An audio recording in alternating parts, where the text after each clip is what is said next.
Do y'all know that song by, oh wow, this is a great time to forget, by Ismael Miranda or Rivera?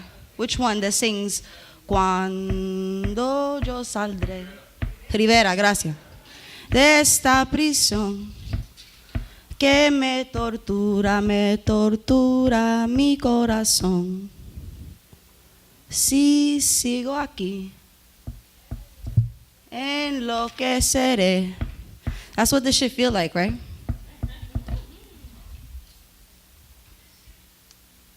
The integrity of my family has rested between chaos and solace for quite some time. We have lived in 4-floor walk-ups where our feet suffered the constant licks of flames that blazed their way through boogie-down boulevards. We watch fires as Theo explains that slavery is not American or European, but very, very Puerto Rican. Paula, over 70, because he doesn't know statistics, over 70% of us were brought to the Caribbean. So when they ask if you are black, you say yes. And when they say you aren't Boricua, you laugh in their face and explain that salsa, mofongo, and melanin are all vital parts of Ponce. They will try to pass their ignorance for fact, and you will carry botanica blessed sage mixed with real nigga sentiments until you realize, or rather until they realize themselves to be worthy.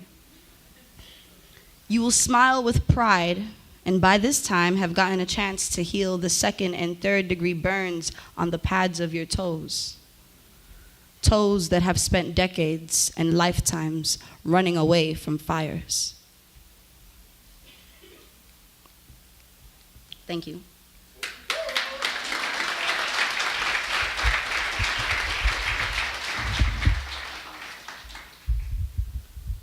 Writing a poem for hurricane season. Writing a poem for hurricane season is like preparing for grief before you've gotten the chance to fill your lungs with air and realizing that you've been drowning in water all along. It is like watching, but not seeing.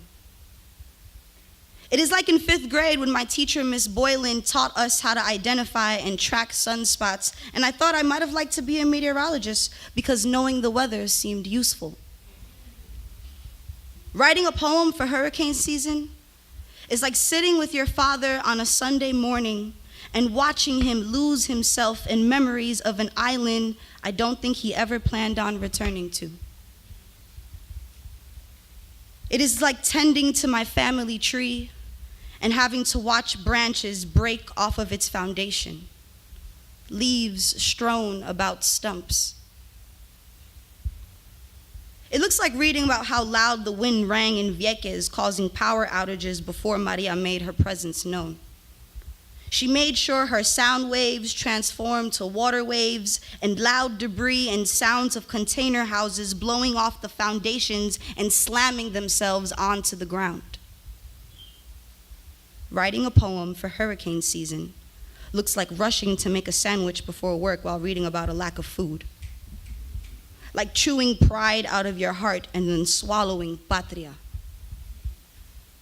It looks like losing yourself in sound and finding yourself left with words like the poet who was asked to hold the last open mic 1 hour before the last known town hall in Lares.